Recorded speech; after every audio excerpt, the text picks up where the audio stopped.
everyone, it's me again. My name is Wang Fu. I'm 8 years old. I live in the city and study at Lowido Primary School. Nice to meet you.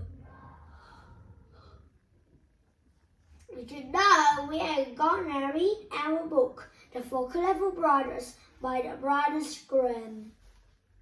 A poor man once said to his 4 sons, "Dear children, I have nothing to give you. You must go out into the wide world and try your luck. Begin by learning some craft or another and see how you can get on." So the 4 brothers took their walking sticks in their hands and their little bundles on their shoulders, and after bidding their brother goodbye, went out of the gate together. When they had gone some way, they came to the 4 crossways, each leading to a different country. Then the eldest said, "Here we must part, but on this day in 4 years' time we will come back to this spot, and in the meantime each must try to see what he can do for himself." So each brother went his way, and as the eldest was hastening on, he met a man who asked him where he was going and what he wanted. "I'm going to try my luck in the world, and would like to begin by learning some act or trade," answered he. "Then," said the man, "come with me. I will teach you to become the most cunning thief that has ever been."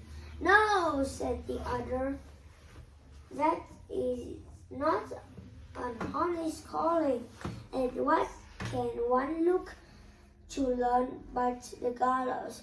"Oh," said the man, "you need not fear the gallows, for I will only teach you to steal what will be fair game.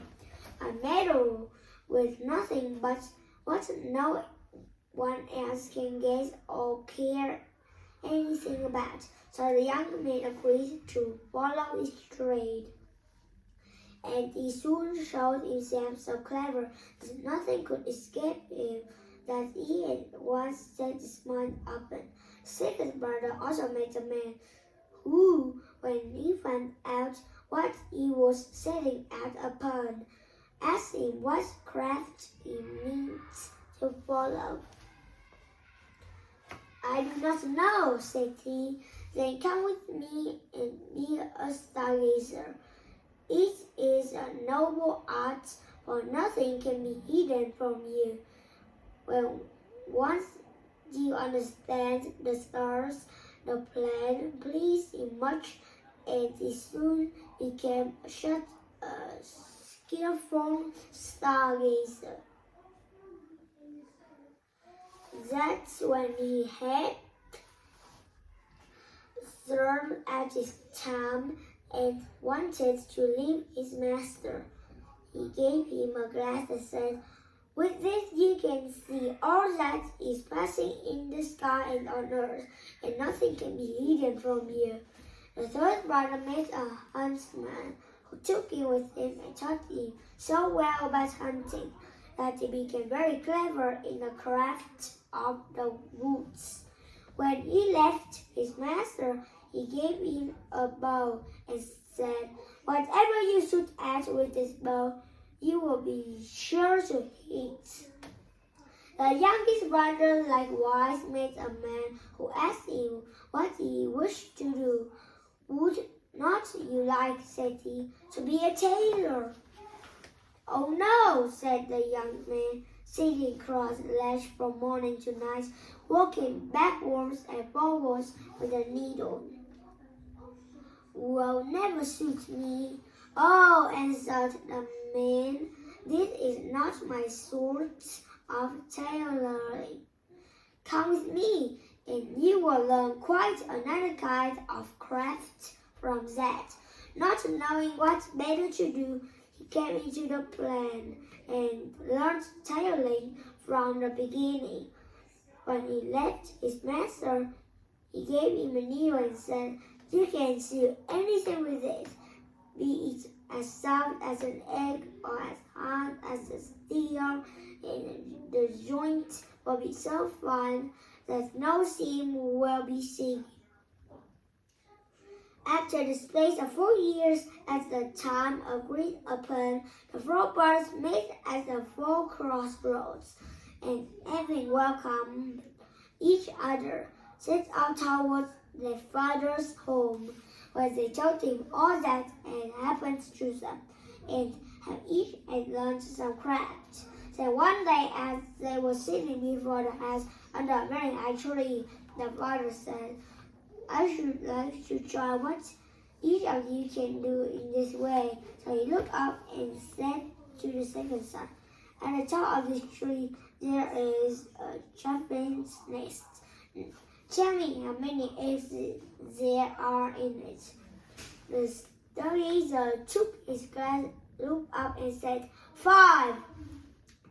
"Now," said the father to the eldest son, "take away the eggs without letting the bird that is sitting upon them and hatching them know anything of what you are doing." So the cunning thief climbed up the tree and brought back to his father the 5 eggs from under the bird, and he never saw or felt what he was doing, but kept sitting at his ease. Then the father took the eggs and put one on each corner of the table, and the bird in the middle, and said to the huntsman, "Cut all the eggs into 2 pieces at one shot."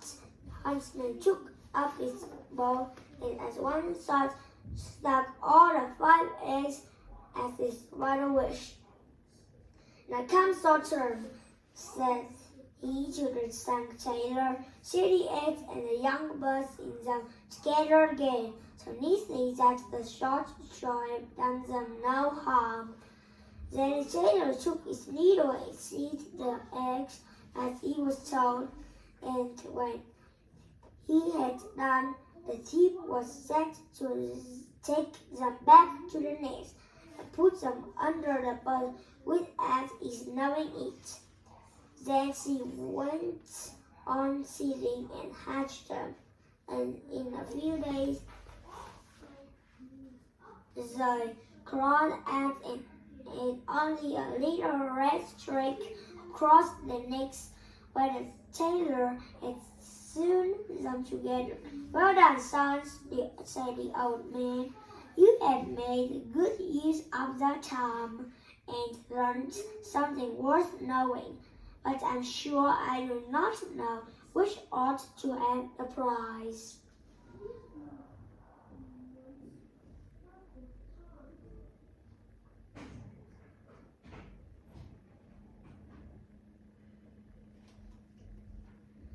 I wish that a time might soon come for you to turn the scale to some account. Not long after this, there was a great bustle in the country, for the king's daughter had been carried off by a mighty wagon, and the king mourned over his lost day and night, and made it known that whoever brought her back to him should have her for a wife. Then the 4 brothers said to each other, "Here is a chance for us. Let us try what we can do."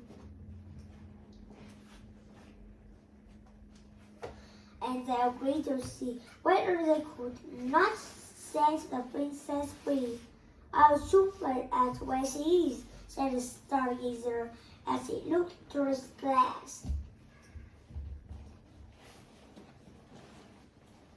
And he soon cried out, "I see her far, sitting upon a rock in the sea,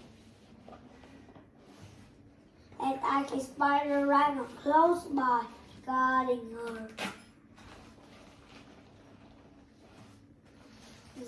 Then he went to the king and asked for a ship for himself and his brothers, and they sailed together over the sea till they came to the right place. There they found the princess sitting as the stargazers had sat on a rock, and the dragon was lying asleep with his head upon a lap.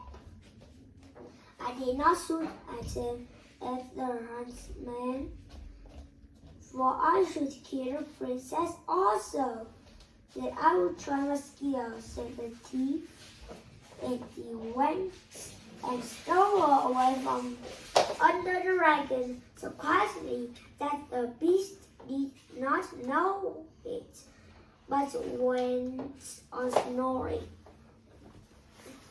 Then away the husband with her, full of joy in the boat towards the ship. But soon came the dragon, drawing the Adam through the air. It awoke and missed the princess. But when it got over the boat and wanted to open them and carry out the princess, the huntsman took up his bow and shot it straight through the heart so that it fell down dead.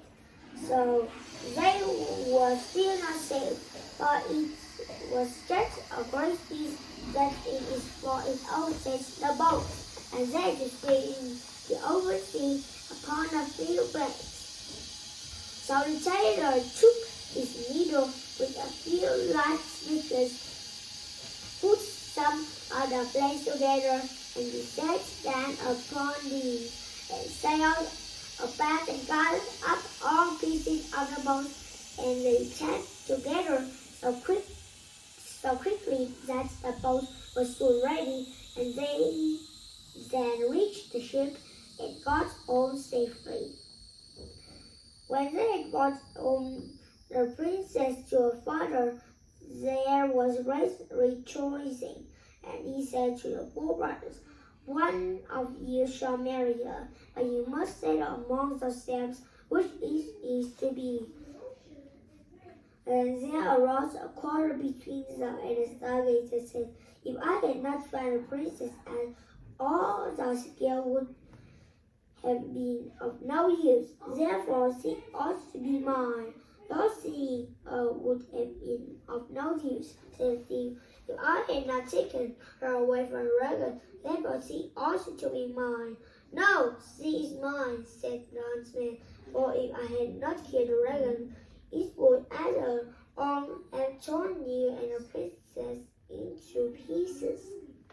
And if I had not seen them both together again," said the tailor, "you would all have been run. Therefore she is mine." And the king said, "Each of you is right, and all you cannot have the young lady. The best way is for neither of you to have her. Truth is, there is somebody she likes a great deal better. But to make up for the loss, I will give each of you half kingdom."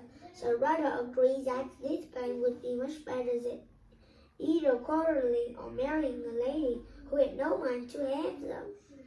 And the king then gave to each a half a kingdom as he had said, and they lived very happily the rest of their days and took good care of their father, and somebody took better care of the young lady and to let either the dragon or one of the craftsmen have her again.